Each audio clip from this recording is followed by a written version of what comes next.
Effectivement, 2 ans après, le Sénégal, tenant du titre de cette compétition, vient jouer une nouvelle Coupe d'Afrique des Nations en Côte d'Ivoire, malheureusement éliminé en huitième de finale par le pays hôte organisateur. Aujourd'hui, comment vous avez apprécié cette élimination du Sénégal? Non, c'est vrai que c'était délicat. On était tous déçus parce qu'on pensait que le Sénégal pouvait aller au bout. Ils avaient fait une phase de poule assez extraordinaire. On avait développé du jeu, on avait marqué des buts. Et c'est vrai que cette élimination précoce nous a fait du mal. Avec du recul, on se dit que peut-être voilà, il y avait d'autres choses à faire, notamment dans la gestion des temps forts et des temps faibles. Mais voilà, on apprend également en grandissant. Aliou Cissé a été reconfirmé pour la prochaine Coupe d'Afrique. Donc on va faire bloc derrière lui. Même si on a l'habitude de discuter et d'échanger, c'est vrai que cette élimination fait mal, mais après qu'on voyait le scénario. Vous avez discuté avec Aliou Cissé après l'élimination du Sénégal? Oui, on a l'habitude de discuter ensemble avec Aliou. Après, moi je le rappelle très fréquemment. Aliou, on a joué ensemble un an en club, ma première année en Angleterre, et après on a partagé le maillot de l'équipe nationale pendant plus de 6 ans. Donc on a vraiment un rapport au-delà qui est du football qui est amical et on échange très fréquemment. Moi, après le match, on s'est même vu, on a échangé pendant 1 heure. Donc voilà, ça fait partie du jeu.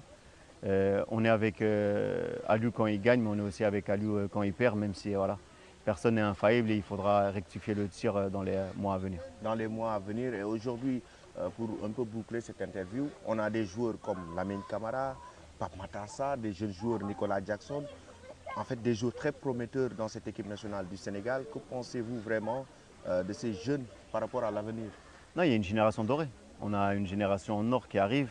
Le talent sénégalais, il n'est plus à démontrer. Maintenant, il va falloir qu'il franchisse les paliers petit à petit. Et je pense que c'est bien cette combinaison entre les anciens et les jeunes. Parce que leur donner directement les clés du camion, je pense que ce serait trop précipité.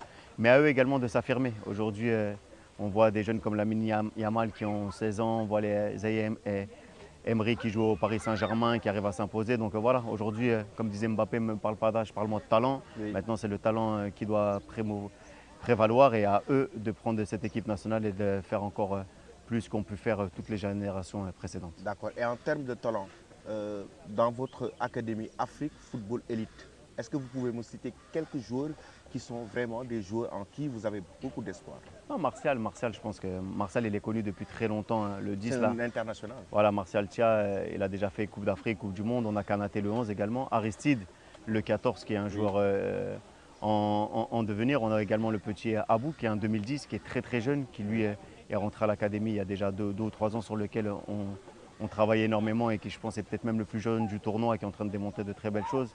Moi, je pense que le développement du football africain, c'est par la formation. Si on forme bien nos gamins, on arrivera à avoir des choses extraordinaires. Et comme disait Arsène Wenger, il y a 1,4 billion de personnes en Afrique, donc on doit sortir du talent. On est assis sur une mine d'or, travaillons et faisons que nos jeunes puissent être dans les années à venir, non pas seulement des ballons d'or africains, mais des ballons d'or comme ont pu l'être Georges Weah par le passé. Effectivement. Aujourd'hui, quel message lancez-vous à ces jeunes qui veulent devenir des footballeurs professionnels? Travail, travail, travail. Je pense qu'il n'y a pas de secret. Le talent, on a.